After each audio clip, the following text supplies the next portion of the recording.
Right, good afternoon, everyone. Welcome to today's Planning Committee on Thursday, the 22nd of May. Thank you, everyone, for joining us in person or online. This is a public meeting, and members of the public and press are permitted to report on the proceedings. Reporting includes filming, photography, making an audio recording, and providing commentary on proceedings. Please note this meeting is recorded and streamed live, and the recordings will be published on the relevant meeting page of the Council's website. By choosing to attend this public meeting, you are deemed to have given your consent to being filmed or recorded and for any footage to be broadcast or published. If the alarm sounds, the premises must be evacuated immediately. Do not spend time collecting personal belongings. All emergency escape routes are clearly signed, and once you've left the building, the assembly point is on the High Street outside the Guildhall. And this is the most important bit. Please, everyone, use your microphones when speaking. It's really important it's picked up by the computer and to be broadcast, and if necessary, they do move. Okay, thank you. Right, Margaret, do we have any substitutes, please? Yes, Chair, we have Councillor Collier for Councillor Round, but we also have apologies received from Councillor Udall. Thank you. Okay, thank you. And do we have any declarations of interest at all? I don't know, Steph, if you want to say something for our application. Thank you, Chair. So both of the items before members today are council applications. The first being 57 Foregate Street, which was deferred from last month. That item had been part of the wider Arches project, so members will have been involved in various discussions about that. As with the previous meeting, content that everybody's able to participate and vote on that one. And the other item being Aswood Crematorium, which has been to a number of meetings, being Environment Committee, Full Council, P&R, an all-member briefing and member reference group.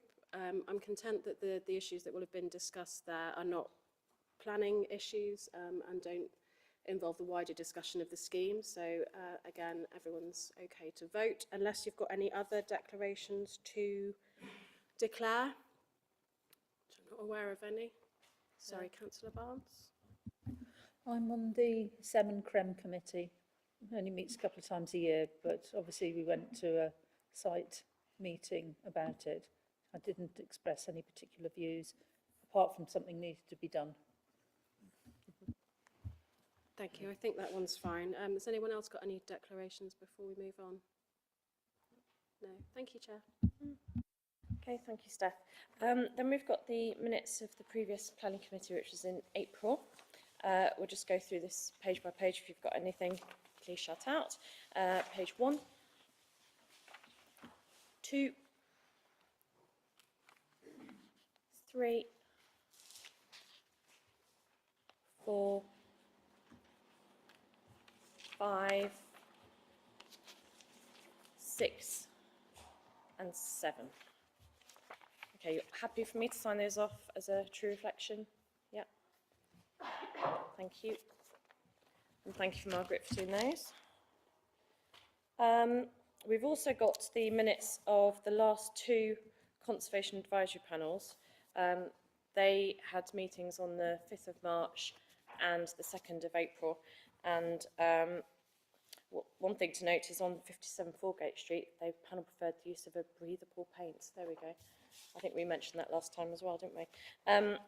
But read those at your leisure. I know that some councillors sit on that body at the moment, so thank you. So we're basically noting those, that's all, and that we've received them. Okay. We had a really good site visit today to the Foregate Street item. It was deferred from the last committee for us to have a site visit. I think there were many members there, so thank you very much, everybody. Margaret, do we have any public participation or representation, please? Chair, we don't have any public participation, but we do have public representation, and that's for agenda item 8, which is Aswood Crematorium, and that's Adam Muspratt. Thank you. Brilliant, thank you. So we'll start with agenda item 8, and we've got Charlotte to present the officers' report. Thank you. Thank you, Chair.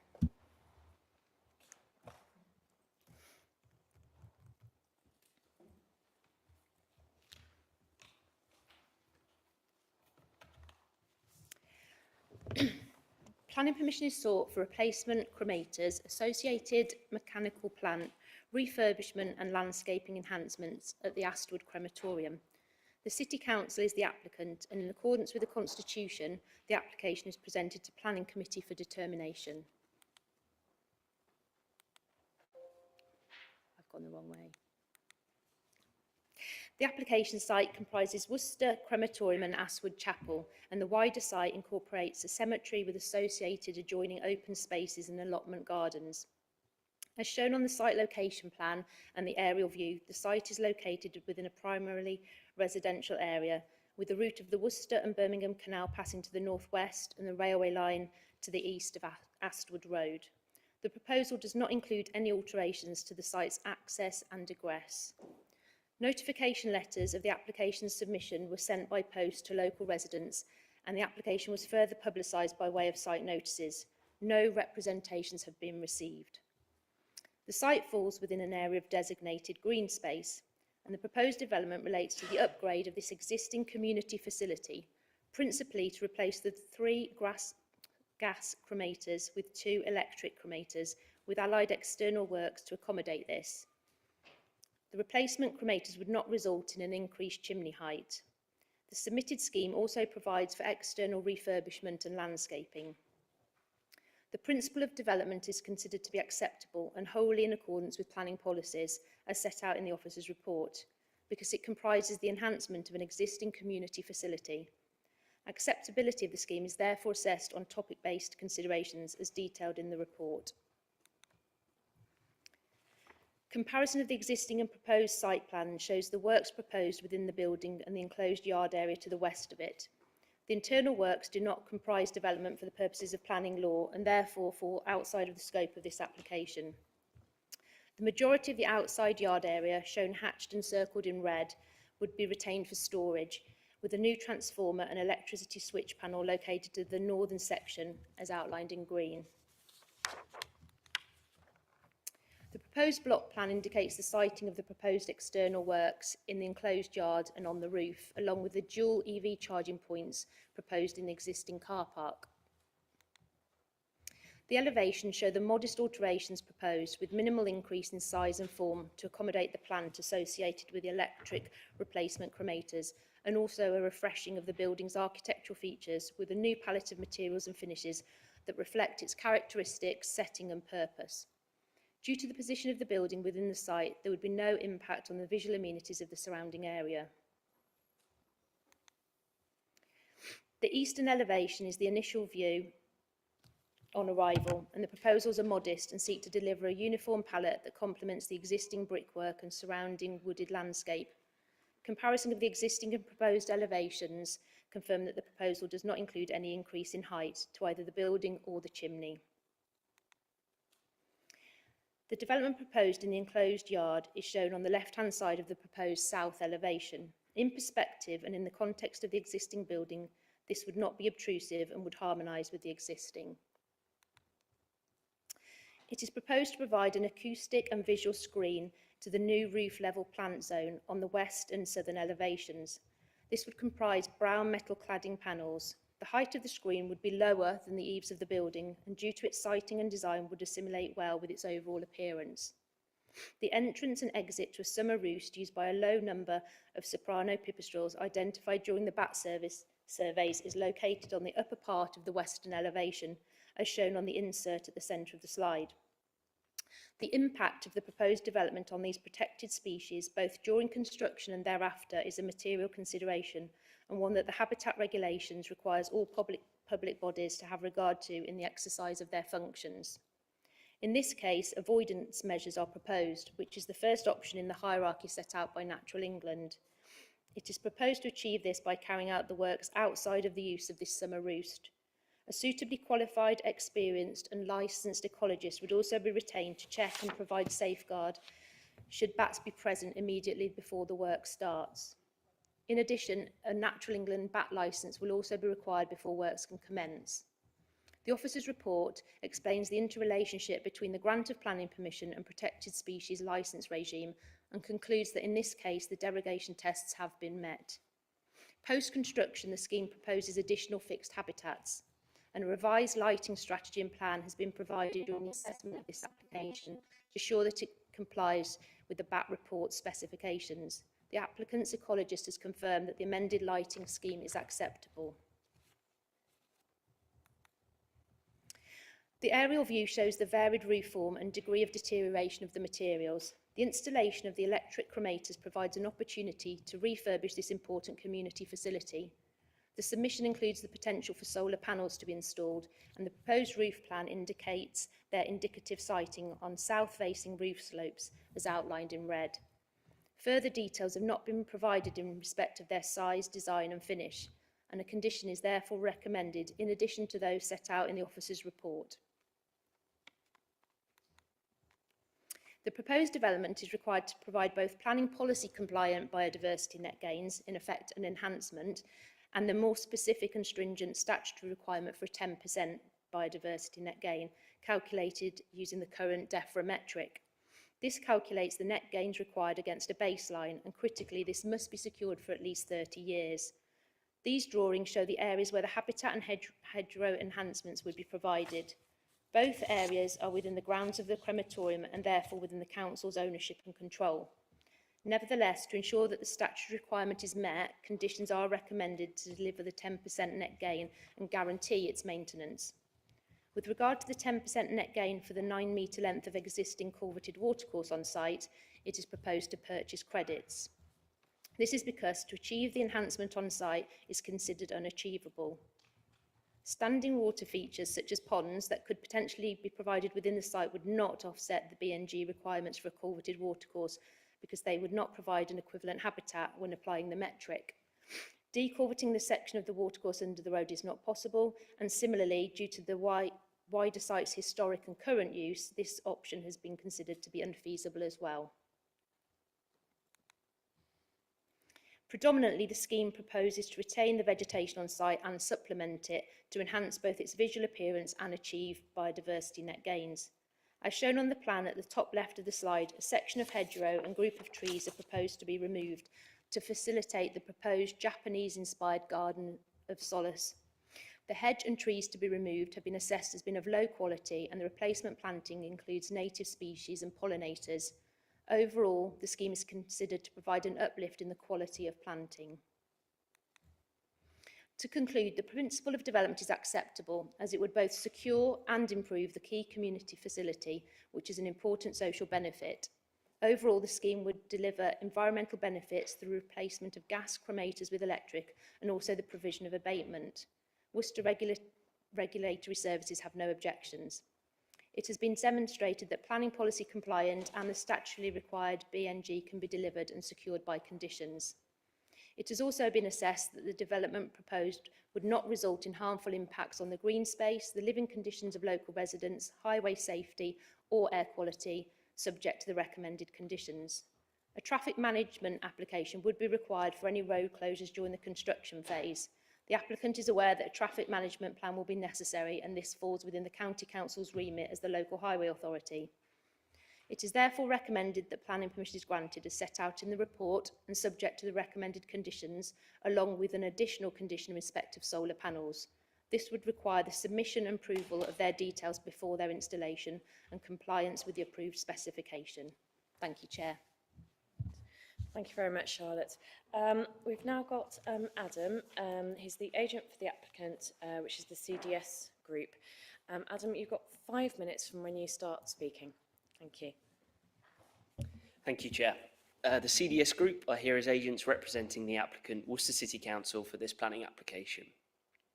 The CDS group are the UK's largest specialist cemetery and crematorium planning and design company with over 20 years' experience servicing 300 local authorities in the bereavement sector. Aswood Crematorium first opened in 1960 and has served the bereaved communities of Worcester for the last 65 years. Worcester City Council first approached CDS in 2021 to complete a series of extensive feasibility studies on opportunities to refurbish the crematorium. Following a series of site investigations and the development of plans, CDS sought pre-planning application advice from the Planning Authority in August of last year, and no objections were received as part of this pre-app. A full planning application for the proposed works was submitted in February of this year. The 3 existing gas cremators at the crematorium were installed in 1997 and have been in continuous operation over the last 28 years. Through careful operational management and maintenance, the cremators have now exceeded their average lifespan and therefore require replacement, as the typical lifespan of a cremator is between 15 and 20 years. At its core, this proposal seeks to install 2 modern electric cremators with associated plant and specialist filtration equipment to ensure that this important community facility can continue to operate. The proposal ensures that the crematorium will meet the requirements of current DEFRA permitting regulations for emissions and will meet the requirements of the draft DEFRA legislation for crematoria, which is set to come into effect in approximately 3 years. Without the proposed works, operations at Aswood would cease, which would mean that the residents of Worcester would have to travel approximately 12 miles away from Worcester for a cremation. I commend the decision made by Worcester City Council to replace the existing gas cremators with electric cremators, as this will lead to a reduction in the council's total carbon emissions by approximately 18%.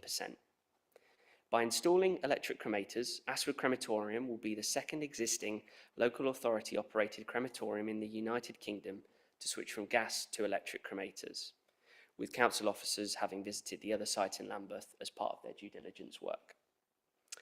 If approved at committee today, this will mean that Worcester Crematorium is the greenest crematorium in the West Midlands. Furthermore, the proposed installation of PV panels, electric vehicle charging points, and the reuse of waste heat will ensure that the crematorium will operate in an environmentally conscious way. Beyond the technical and environmental improvements, the proposal offers an important opportunity to enhance the appearance of the building and improve the user experience of the crematorium. Through thoughtful design and a refreshed palette of materials, the development respects the building's original character, whilst also providing a net gain to biodiversity. Whilst there will be a temporary closure of the facility during construction, this has a short-term impact and should be seen in the wider context of the long-term community benefit. It is important to note that the council are working diligently on contingency plans to ensure cremations can occur at alternative crematoria and that funeral services can continue to be held in Worcester whilst the works at Aswood are undertaken. As part of the planning works, 2 public consultation events were held for the city councillors, funeral directors, the wider public, and importantly, residents that live near the crematorium. As highlighted in the National Planning Policy Framework, sustainable development is about balancing economic, social, and environmental objectives. This scheme delivers on all 3 fronts. Economically, it will improve the facility's energy efficiency and reduce operational costs. Socially, it ensures the continuation of a vital community service, preventing the need for families to travel greater distances for cremation services, which can cause unnecessary emotional and logistical hardship.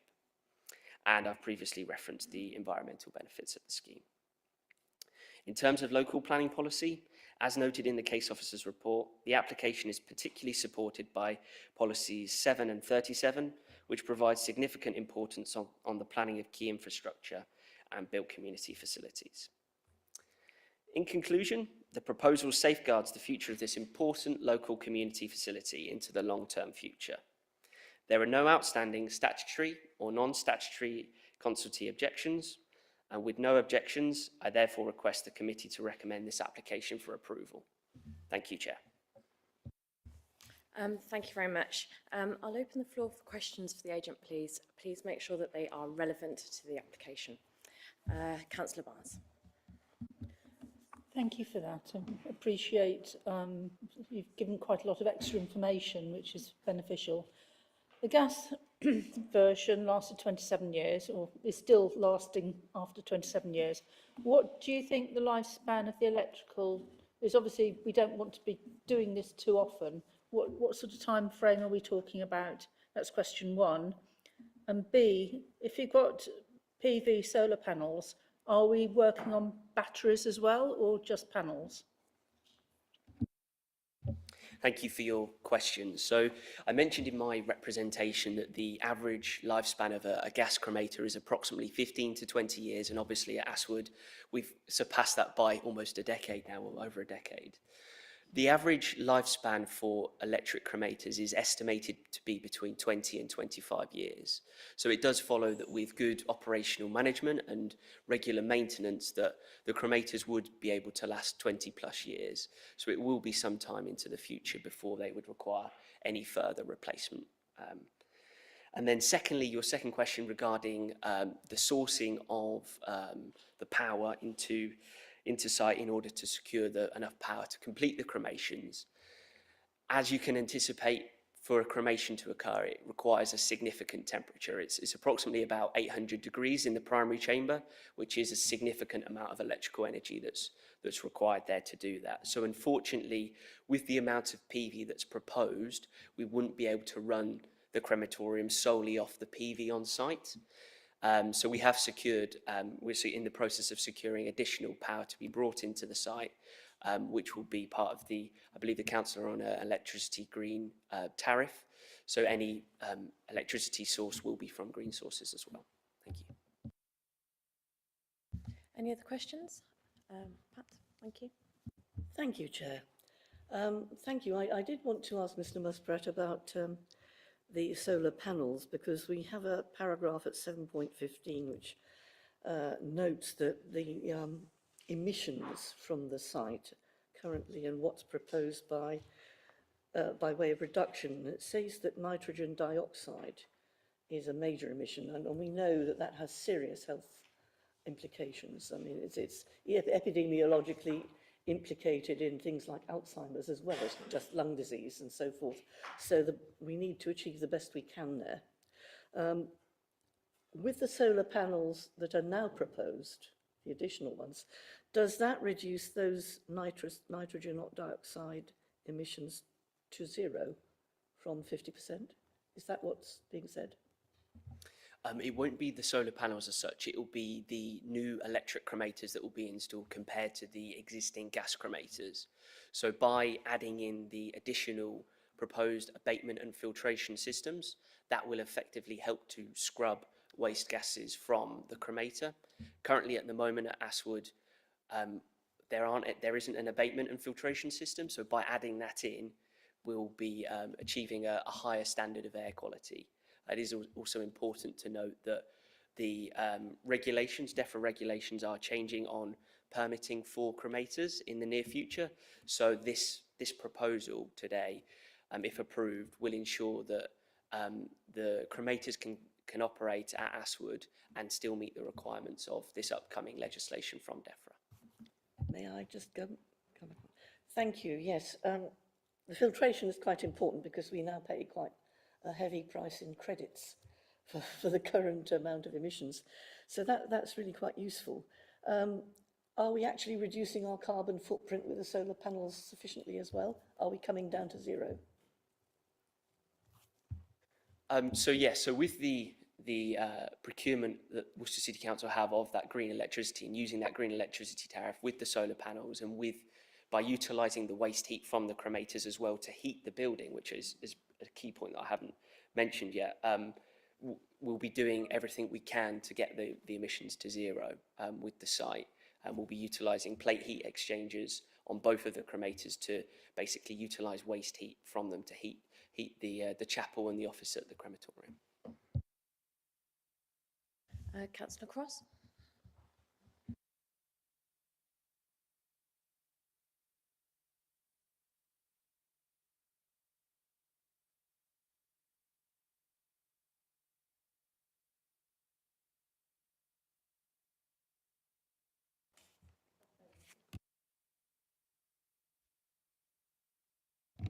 Well, hey, it's working. Great. Thank you.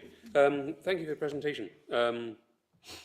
Could you advise what the sort of daily or weekly kilowatt hours requirement would be? So how much energy required from the grid? And at peak times, what the peak loading would be, and at what time this might be, just thinking about, power demand and sufficiency, just is that relevant?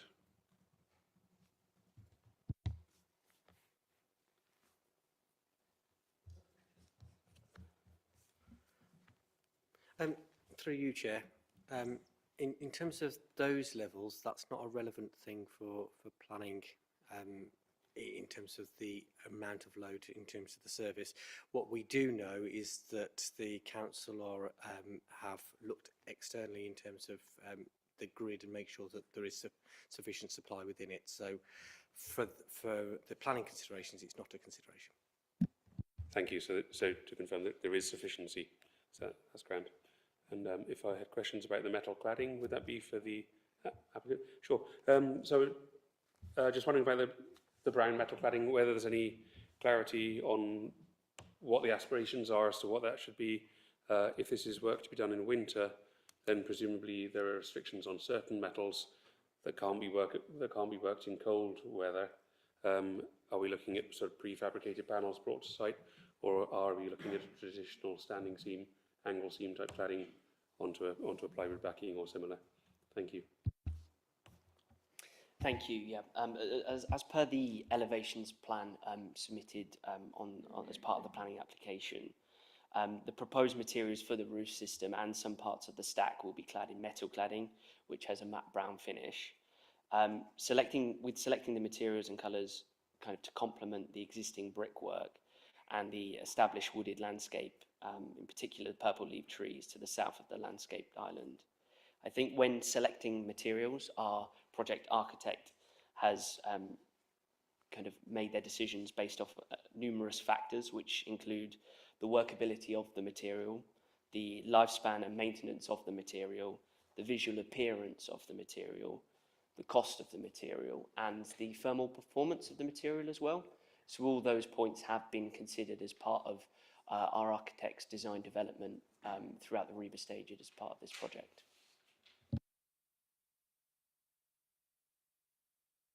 Thank you. I just wanted to check whether it was a self-coloured material or whether it was an applied finish on the material. But yeah, thank you.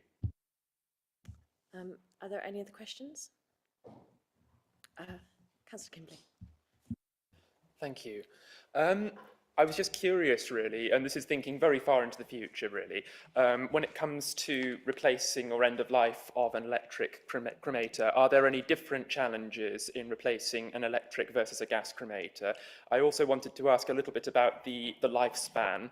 I'm being devil's advocate in this case, just asking if we haven't ever seen an electric cremator come to end of life, how robust is the estimate of its lifespan? How was that number arrived at? Are there any international references we could also be looking at?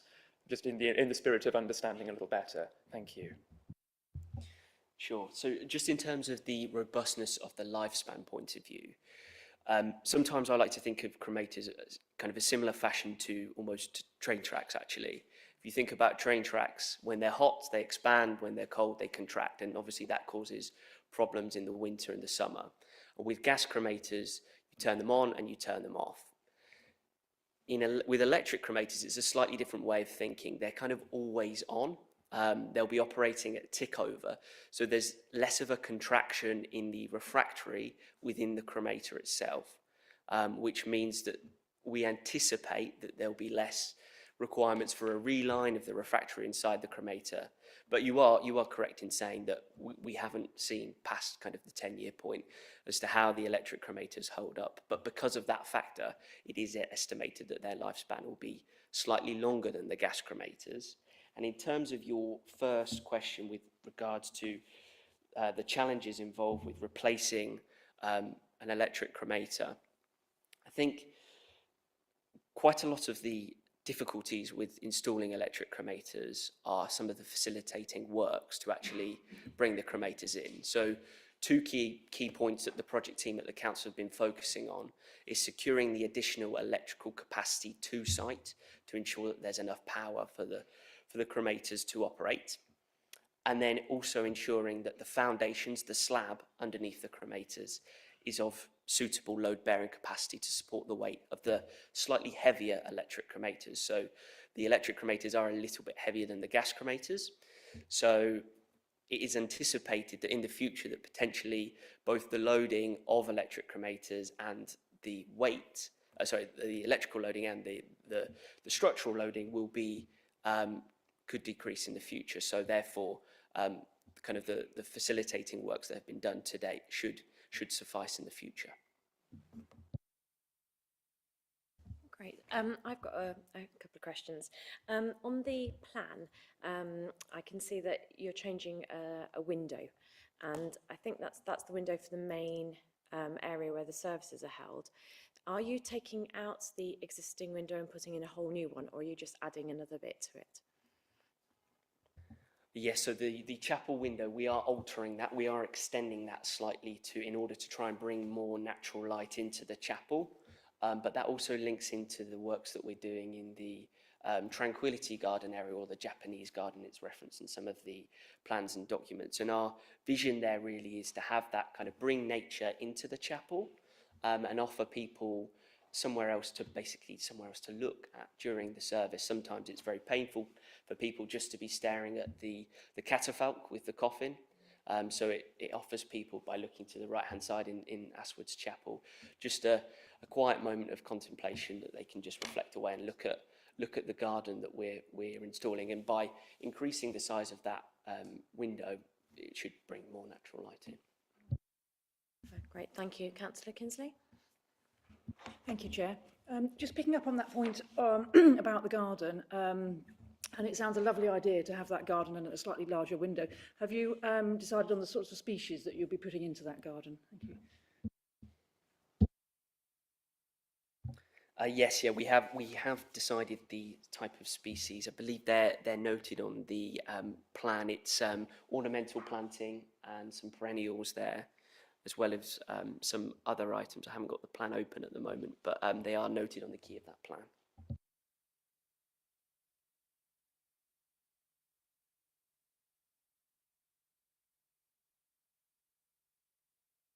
Any other questions from anyone? No? Great. Thank you very much. Thank you. Great.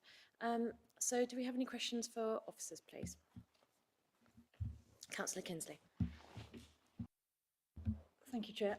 I just wanted to ask about the bat situation, which is covered at some depth in the report, which is great. And I just wanted to clarify something. I understand that the work is going to happen in the winter to avoid disturbing the bats that are there, but I wasn't quite clear from other presentations whether the roost that is being used at the moment during the summer months will still be available for the bats to use in subsequent summers, or whether it's going to be obscured by the work. I couldn't quite work that out from the plan. Through you, Chair, thank you for that question. Yes, the proposal is for avoidance, so the works would be carried out during the winter when the summer roost isn't in use, but it would then be retained thereafter for the bats' use in the following summer. Thank you.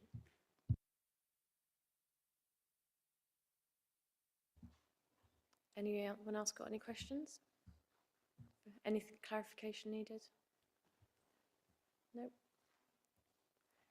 Go again, Councillor Kinsley, why not? Sorry, I just wanted to pick up on this, on the Japanese garden, and I'm sorry I haven't got I was just trying to get the plan, but I just hope that it will be native species, because ornamental planting and could be all sorts. Now, a Japanese garden sounds lovely, but it also sounds non-native, and it would be, given the kind of the wildlife that is in the area, it would be great if they are native species. And apologies if they are, and I just haven't seen the plan, but I just wanted to make that point. Thank you. Thank you, Chair. The plans are very detailed in terms of the species in the Japanese-inspired garden, and we also have the biodiversity enhancements elsewhere on the site as well. And overall, the Council's biodiversity officer and landscape officers are both content that it does include sufficient numbers of native species and pollinators. There is a mix, but overall, that's the conclusion, that it is acceptable in biodiversity and visual amenity terms. Thank you. Councillor Kimberley? Very quick one. I was just looking at 6.7 in the report, looking at the Highway Authority comment, talking about the need to get heavy construction material onto and off of the site. Having been to the crematorium once or twice, I'm sort of imagining the difficulties with some of the narrow points of ingress and egress. Do we have a sense of roughly how much of the road outside is going to actually be closed off? Is that something that we have information on at this point, or is that still sitting with the county? Through you, Chair, thank you for that question. That conversation has already commenced with the county. We understand that whilst some items to be delivered will be fairly bulky, there's not a significant amount of construction traffic, and obviously the site itself, whilst not in use for services, has got a large area for deliveries and storage of materials.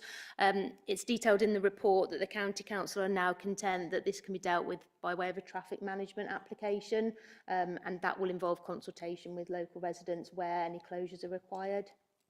Thank you. I've got a question, if that's okay. In the report, there's a really great paragraph 7.53 on proposed development water efficiency measures, which, of course, you know, we know that water is a precious resource. I'm just wondering whether you've got these include these items, etc. I'm wondering whether it will include some rainwater butts from the new roof, which could then water, say, the Japanese garden or something. I'm just wondering whether that's in part of the etc. Thank you.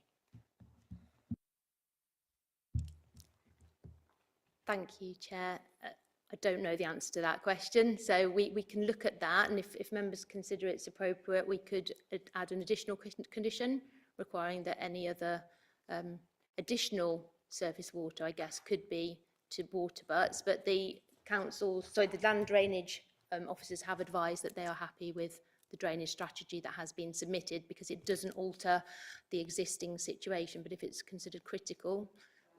Indeed, I'm just thinking that in the past few weeks we've had hardly any rain, and if that was a new garden it would need quite a lot of water, and maybe this is a good idea, but we'll see what everyone else thinks. Anyway, do we have any Councillor Cross? Go ahead. Chair, I'd be happy to support that call for additional rainwater butts. Councillor Barnes? Or even a rain garden being created using the dam pipes or rain chains, which are Japanese in feature as well. So lots of opportunities there to really oomph up a Japanese feel.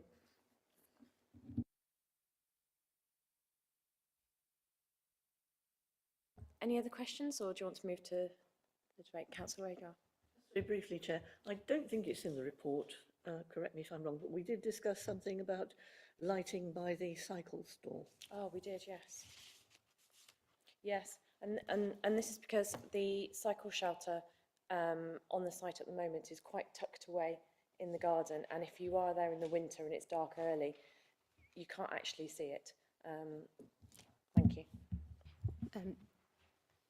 Thank you. Through you, Chair. We have discussed that with the applicant on the basis that this proposal for planning permission doesn't include any increased capacity in terms of number of services or number of employees.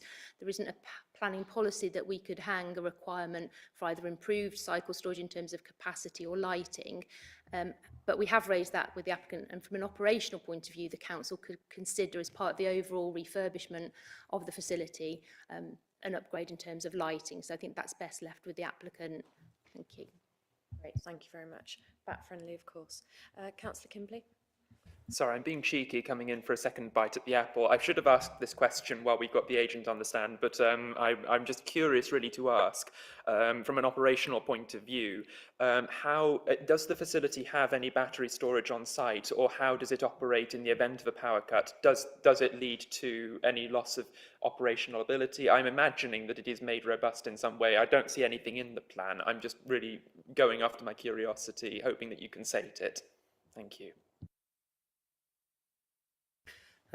Through you, Chair, we haven't got those details and they're not required as part of the requirements of the planning application, so I'm sure that's an operational matter which we can feed back, or the applicant can feed back to you, but for the planning application it's not required and we haven't got that information.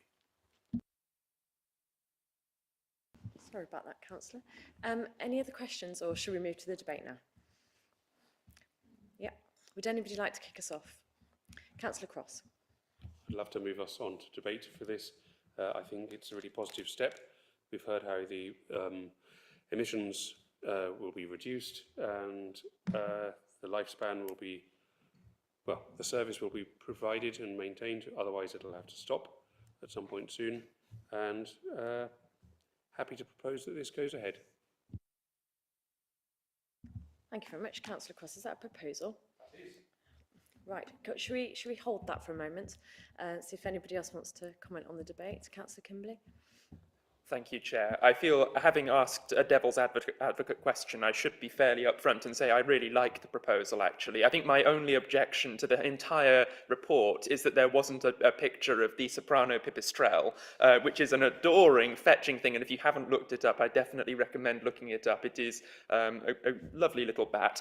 But no, the proposal looks really solid. It's obviously got a long-term view to providing cremations into the future for residents of the city, an enormous boon to us, and indeed very exciting to be potentially the first electric cremator online in the West Midlands, or indeed, am I right in thinking outside of London? It would be very interesting for us to be at the forefront of this technology. So obviously, when I asked my question about lifespan, I'm asking about a technology that is relatively new, and it is unfortunately an occupational hazard of using new technology that you don't have all the information about the far-off future. But it seems like a very robust proposal, and I'm looking forward to supporting it. Yeah, thank you, Councillor Kimberley. I think you're right. It's an additional operational ability as well. You know, it's not. Including additional cold storage for resilience. You know, that's really important. And I think we did hear before that the cremators were going to have individual capacity for people as well, which is going to be more inclusive. I think, you know, and that's really important too. Okay, so Councillor Agar. Thank you, Chair. I mean, as a musician, I'm sure Councillor Kimberley is discriminating in favour of the soprano pipistrelle. I mean, I would point out to him that there is a dimly heard long-eared brown bat commuting past at some point, and it's all its own.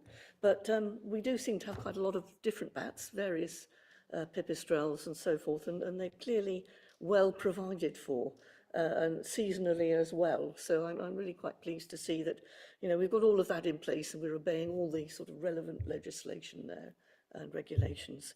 So that's really good news. And it's equally good news, Councillor Cross, to know that we are massively reducing our carbon and emissions output generally.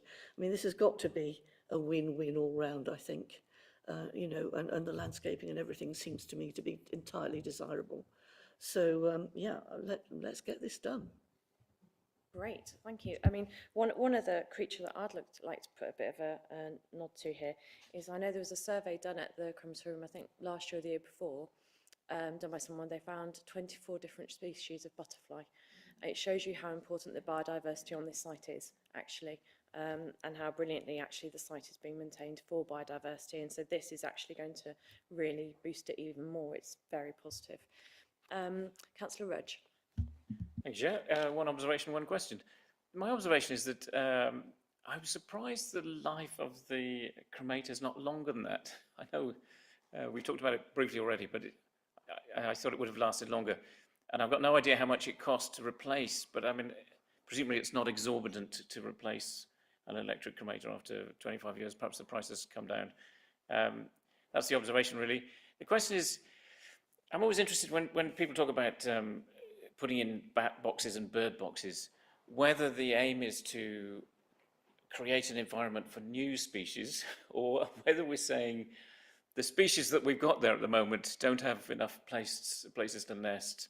And I just wondered whether, with my biodiversity hat on, whether we're trying to encourage new species or whether we're saying the ones at the moment are struggling and they need a bit of support. Through you, Chair, the whole principle of bat and bird boxes is to not only support the existing wildlife, but also to encourage additional wildlife within that locality, so that there are more areas for nesting and roosting. So it's to support and to grow that population of wildlife that's within that locality. Yeah, and that makes sense, doesn't it? Isn't there one bird, I'm going to sound like I know what I'm talking about, I really don't. Is it a little tit that likes being in a terrace? And you need lots of terraces because they like to be in a family rather than just one box. There you go. Fact for the day. There we go. We've had a motion from Councillor Cross to propose. Can I see, are we ready to have a seconder at all? I think Councillor Barnes. Yes, go on. You've had lots to say, Councillor Kimberley. Can we clarify what we're actually looking to move on, because we've had a couple of amendments, please. So, through you, Chair. So the recommendation was for approval, which has been moved. Within the officer report, there was the additional condition in terms of the solar panels. So that would be a condition 16. It was muted as part of the debate about additional surface water retention through water butts. I'm not sure whether that was part of the proposal. Yes, it was. So that would be Yeah, is that seconded as well? Yeah. Councillor Barnes, would you be happy to second that? Okay. So that would be an additional condition 17. So with that additional condition on solar panels and additional condition on water butts, that is, as I understand it, the proposal. Okay, so based on that proposal,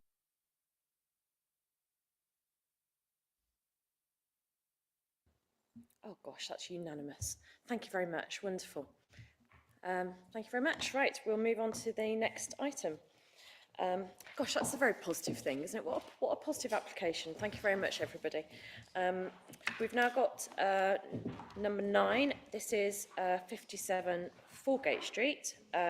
We had the presentation last time. Was everybody here last time? No. We've got Councillor Collier, I think. Most of us were, yeah, okay. So we've got Ros doing the officer presentation here. Thank you. Thank you, Chair. So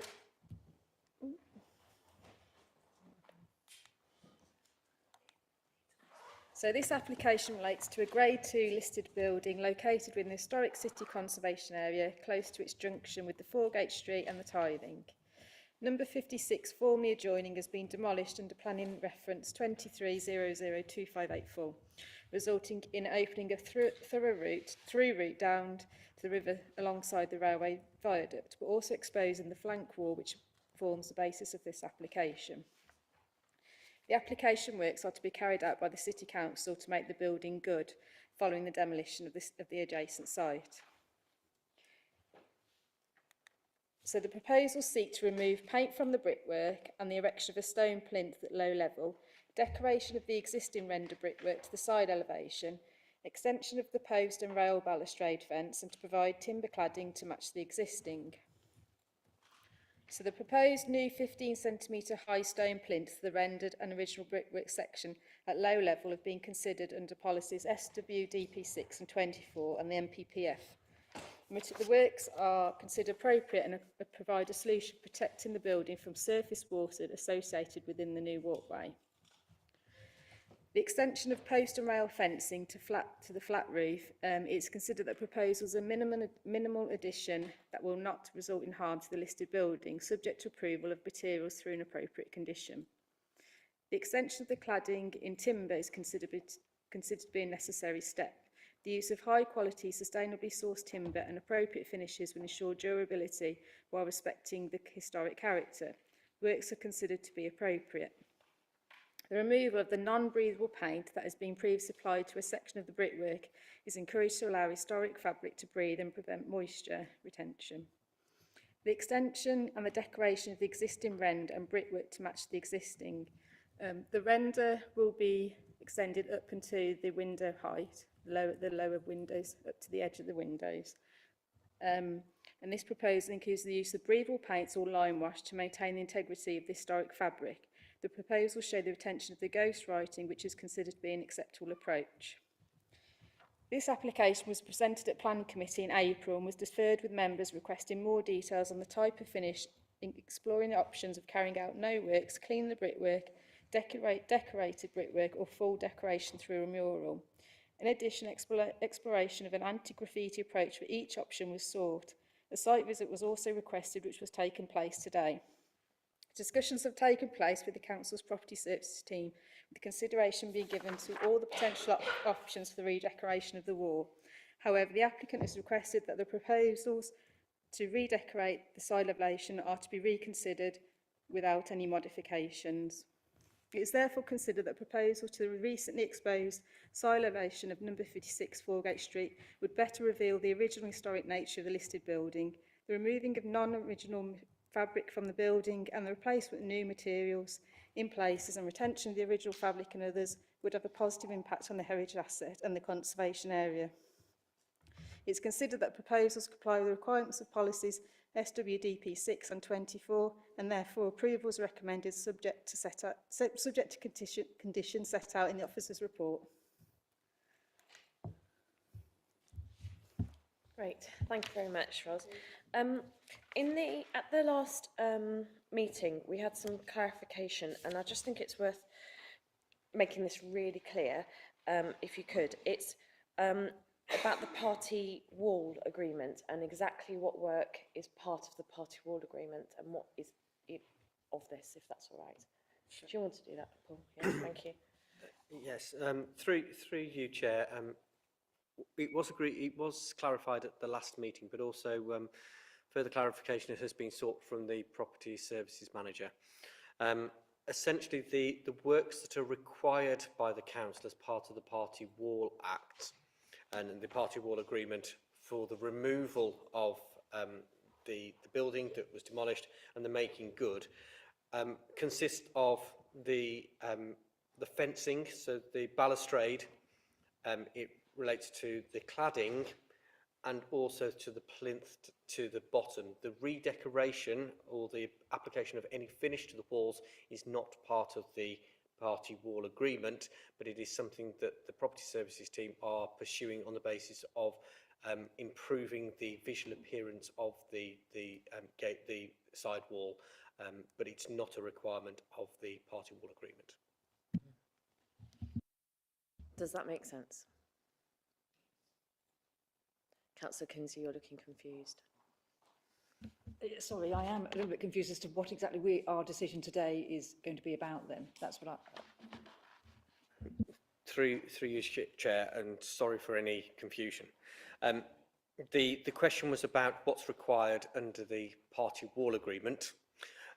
That is a separate entity to the the listed building application. So what's being requested as part of the listed building application is everything that has been presented. So the redecoration, all of the elements.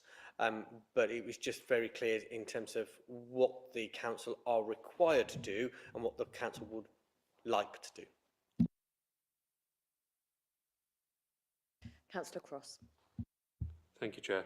I was very sorry to have not been able to have made it to the site visit because of a different commitment.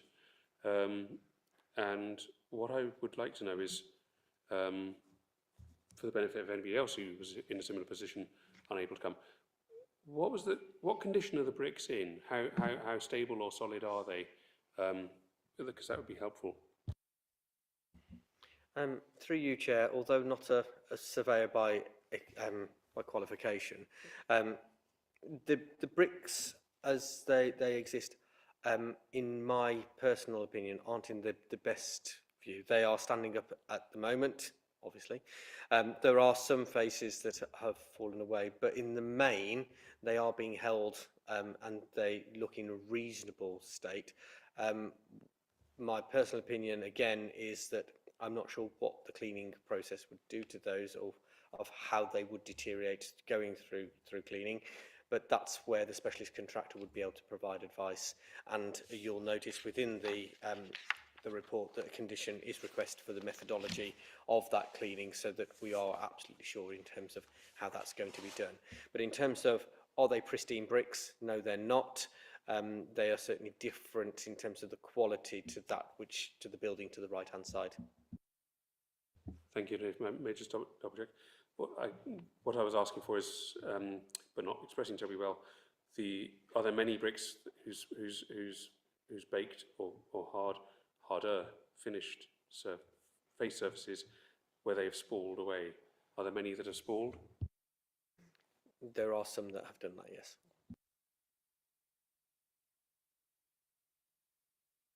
Have we got any other questions? Councillor Reg? The question that I wasn't allowed to ask on site, is it appropriate to ask that now?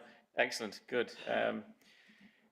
There was talk about uniformity with the plaster bit and the brick bit, and sort of plastering over the brick bit so that it was plastered right across. Personally, I like the lack of uniformity because I think the brick looks fantastic and it looks more authentic. I mean, that's what it was. Why do we want to cover over what's already there that I think looks very good? That's just my personal opinion. Replacing the plaster or improving the plaster and painting that, fine. But if there was an option to put that, whatever the permeable kind of paint on the bricks, if that exists, I think that would look fantastic. Just to clarify, Councillor Reg, do you mean the proposal to paint the brick, or you mean something different? Because it's not the render that's going across, it's proposed to have the render mended and then paint the brickwork at the moment. Yeah, what I mean is there was an option, I think, of kind of putting one coat of stuff on the bricks so that that the colour of the bricks could still come through, and then not paint over that, so that we were talking about a painting uniformity across the plaster and across the bricks, and I thought it would look better if it was possible to paint the plaster bit, whatever the creamy colour was planned, and then to leave, if there was a transparent coat we could put on the bricks to allow the bricks to shine through. Councillor Barnes? On the site visit, it became very apparent that it wasn't uniform rendering, as isn't very clear in the photos. That actually you could see where there were fake stone blocks created by scoring lines to create what was, I suppose, meant to look like fake stone. And that's quite a date thing, as far as I'm aware, that buildings were surfaced to make them look better than they were. And that's still very evident in some of the render area. And I think that's quite nice, that it shows that little bit of history going back, and that would be lost by re-rendering. I wonder if there's any way that we could get that back in there somehow, because otherwise it's just going to be a flat surface, whereas actually there's a lot more texture and pattern even in the render area than we'll end up with. So I just wonder whether that was a point. Through you, Chair, and just to clarify, whilst the proposal talks about repair of render, that has taken place already, and you'll notice that the patchwork. So, as I understand it, the proposal is just to paint rather than re-render. So, if members were concerned about those areas of scoring, that could be something that, as part of the methodology in terms of the application of the paint, that officers could ensure that those elements are retained. And I agree that that would be the case in terms of how we would look at that application. So, in terms of retaining those scored areas, it is my understanding that that will be something that will be able to be done. Thank you, I'm grateful for that. The other thing is, of course, the brickwork again. I just think it's a real shame that there's some lovely brickwork, different types of brickwork as well going on in that piece of wall that's currently got gunk on it, black gunk.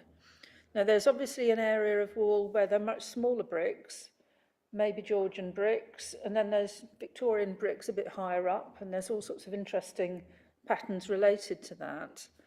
And I think that actually by just slapping a load of paint on, you'll miss that richness and variety that is clearly in the building. It actually shows the history of the building in a really significant way, and I think that could be diluted by a coat of paint. So I would prefer, on balance, if we could find another surface treatment that allows the brickwork to shine through and still protects the brickwork, I think that would be a better option.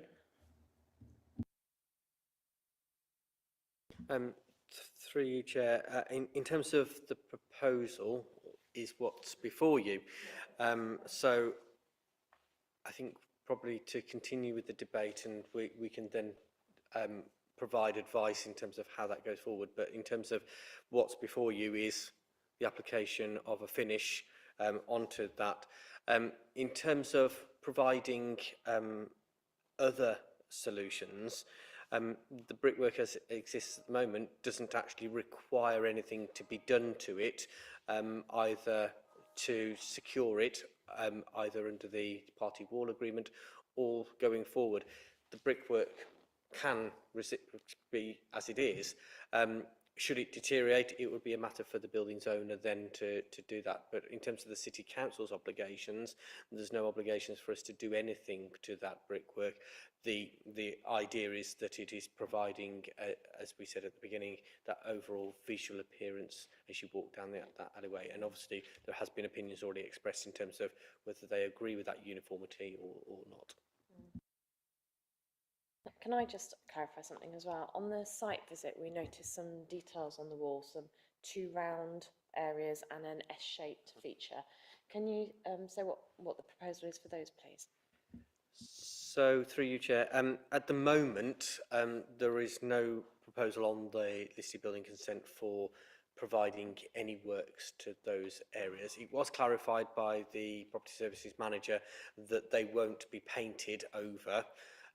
But should members feel that as part of this listed building consent that it is a requirement to clean up and to paint those, that could be an additional condition if members so wanted to do that.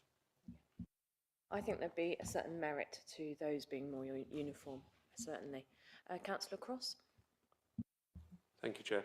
So I just want to be really clear. In our proposal, there's works that must happen, which is the balustrade, the cladding, the plinth at the bottom. And then there's a question of an applied finish, whether or not to apply, which is within our gift to decide whether or not applied finish is applied. Or so personally, I would err on the side of being cautious here. So if this is something that if we're not obliged to apply a finish, if we apply the wrong kind of finish, it can create problems in the future. If it's within our gift to say, you know what, let's leave the applied finish to one side completely, that's where I'd be much happier to go. Because if work is needed in future, maybe something else will be available, maybe there will be something transparent. I like the honesty of not smoothing over a facade that's got a lot of history. So I hope that helps members. If I can, Chair, to provide some advice on that. As with any application that's before you, it is the proposal or not the proposal. And we have a proposal before us. So in terms of options and advice for members, the options are that they grant listed building consent for the works as proposed. If they feel that those works are going to cause harm in character or the setting or the integrity of the listed building, then they can refuse listed building consent. There is obviously always a third option, and the third option would be that it would be for something like a delegated authority to approve, subject to a revised plan being submitted in conjunction with Chair and Vice Chair for a removal of any application of a finish to the brickwork and or render. Those are the options before you. Now, obviously, that is a more flexible approach than perhaps the committee would take, but I think that would be reasonable on the basis that the committee understands that there is an obligation for certain works as part of this application that are required, and that the committee is happy with those works, but rather than not happy with others. So those are the three options that I understand are available to the committee. Thank you, Paul. That's really helpful. Councillor Agar? Yes, thank you for that clarity, Paul. I think that's been important because I think what we've all agreed with, and do correct me, members, if I'm wrong about this, we all agree that it's a great idea to get rid of the black paint and clean up the wall. That seems to be the thing that we want to do. What we've struggled with, and historians and archaeologists have struggled with this all the time, we're just struggling within the context of planning regulations, with the aesthetic and what you do about whether it's reconstruction, renovation, or preservation, or whatever it is. But what we've got here in conditions 3, 4, and 5 is what it says is protect, conserve, enhance. And those, I think, are the three things we need to consider in our aesthetic. Do we think this proposal does that? If it doesn't, perhaps the third option is the way to go. Thank you, Councillor. Any other opinions, Councillor Kimberley? I think I would second the suggestion of the third option. I think that, I mean, I've been listening to views around the table and, you know, came to the site visit and sort of quietly had a look and took some pictures of the wall. There is a charm and a character to the brickwork as it stands, and it sort of seems to me like it's possible to overthink it. I think it really would be nice just to see the necessary works done, you know, clearing away the black paint, but actually the brickwork as it is has a charm of its own, and Worcester is a historic city. The building is historic. I mean, even the S shape and I'm afraid I forgot the terms that you told me, but no, the terms, what they are, they're all part of the character of a building which has been there for some time. It has been repaired, and parts of it have been replaced. It's sort of a little ship of Theseus on Foregate Street, and it would be a shame to take all of that away and make it a uniform beige frontage, I think. It's surrounded by historic buildings and brickwork. I mean, thinking particularly around the arches, the railway bridge, and Foregate Street station itself. I think in the interests of preserving the character of the area, I would heartily support leaving the brickwork visible. Thank you.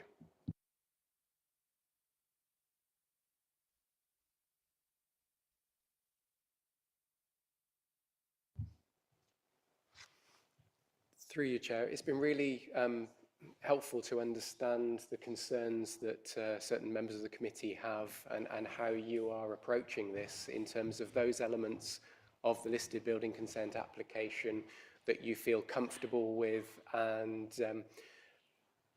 consider those elements appropriate works to this listed building. And from what I'm hearing, I think that includes the plinth at the bottom of the wall, the neatening off of the cladding, but in an appropriate timber cladding material, the continuation of the retaining barrier for safety reasons. But when it comes to the walling itself, we're hearing that you see some merit in keeping the brickwork exposed as brickwork, some very sensitive cleaning to try and remove the black paint, and Councillor Cross asked about the number of bricks where the facing has come away, and if that brickwork wasn't painted, then there could be isolated repairs to the brickwork to just remove and replace the small number of bricks that have deteriorated, and the likelihood is that that wouldn't even require listed building consent. When it comes to the application of a finish, be careful not to use the term paint, a view that you might come to is that because of the very patchy appearance of the cement rendered section, which is on the left-hand side closest to Foregate Street, that might benefit from an application of some beige coloured coating finish, but not to apply it to the brickwork. And that's something we would want to be very clear, if you were minded to delegate the decision in consultation with the chair and vice chair, that you're all like-minded, that that's the approach that you would like to take, so we get this absolutely precise and as you would wish it to be carried out. So that part of my suggestion is limit the application of the beige finish to the patchy cement render section on the left, but leave the brickwork simply to be cleaned and have the black paint, existing black paint removed, and then some, if necessary, some very isolated repairs to individual bricks. That way, as mentioned by Councillor Rudge, you would retain that story that this building tells in terms of its various stages of life. Thank you, Chair. Thank you, Councillor Duncan. That's really, really helpful. Councillor Barnes. Thank you again. The balustrade, it's pretty awful. And I'd like to think that if it's ever replaced, now it's in the public eye, that something better would come as a replacement.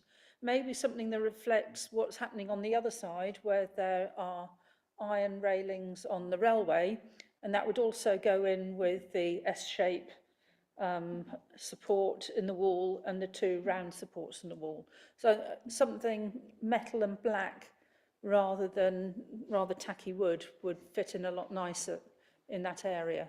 But I know that's not something we can decide for today, but if anything comes back, I'd very much appreciate that would be a more formal situation. Yeah, Councillor Barnes. Yeah, we're clearly just rectifying the bits that have been revealed because of the demolition, aren't we? Councillor Kinsley. Thank you, Chair. Just to quickly return to the brickwork, sorry, I know we'd sort of moved on, but just thank you again for that clarification of our views. I think that's quite good, and I think it is clear that sort of around the room we do have that sense that we like the brickwork. But so just to say, one thing, once the paint comes off, and thinking of those bricks, the few bricks that may be exposed, and whether or not if they could be replaced, okay, that'd be great. But I'm just conscious then it does leave it quite open to weathering, so that you'd want some kind of protective finish. But is that something that then could be decided on at a later stage outside of this decision? Through you, Chair. Yes, that is something that could be looked at a later date, and quite clearly, once the black paint has been cleaned off, it will be far easier for the building owner and the council's property services team to see what exactly might be the most appropriate next step. Thank you. Going back, Councillor Cross, did you propose? I can't remember. I'd be happy to propose, based upon the information that we received from our officers, especially about the potential removal of individual spalled bricks. I would here advocate a very conservative approach, making sure, with small c, making sure that we don't do something that then later causes problems, and that in 15, 20 years' time people saying, oh, why didn't we do that? Because ultimately we're looking at removing a paint finish using a sensitive cleaning material method, and what we don't want to be doing is applying any sort of paint finish on top there. So I'm happy to propose that third option with the caveat from Duncan. I do question whether condition 4 should be re-looked at. Thank you.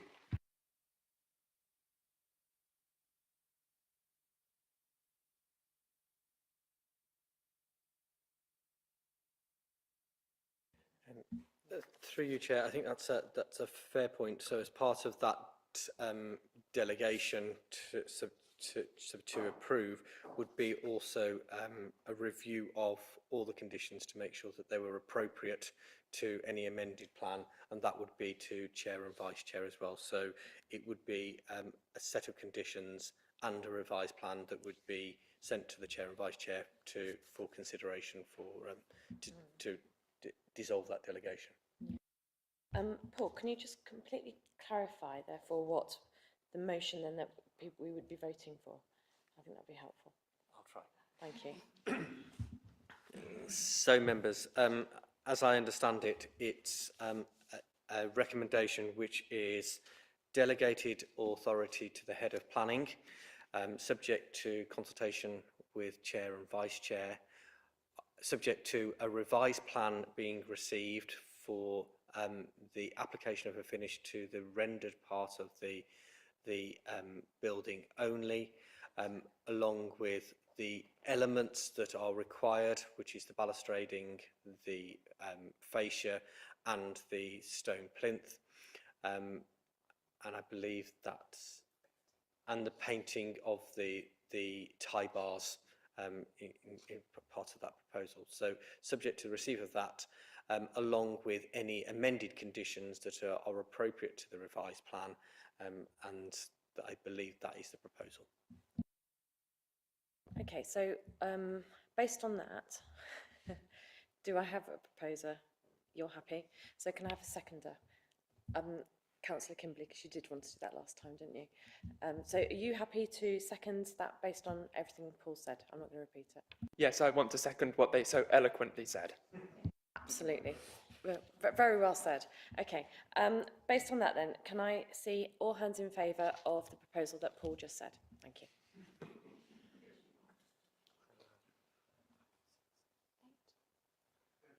Just a point of clarification, Chair. Yeah. Quite rightly, I wasn't allowed to vote because I stepped out while Mr. Rudd was in full flight. Had I been allowed to vote, I would have gone with the majority. Thank you very much for that clarification, Councillor Amos, and I'm very glad that your phone has been returned to you. Okay, so that has carried, hasn't it? AOB. Do I have an AOB? Yes, I have got an AOB. So I'm just going to say to everybody that we are going to have some training before the next planning committee. There's been quite a lot of updates in the planning world, and I think it'd be useful. It is going to be on Teams, and we will also record it. So if you can't do it, and the idea is that all members of the council can attend. I think that's really important. Okay, thank you, and I'll close the meeting. Thank you very much.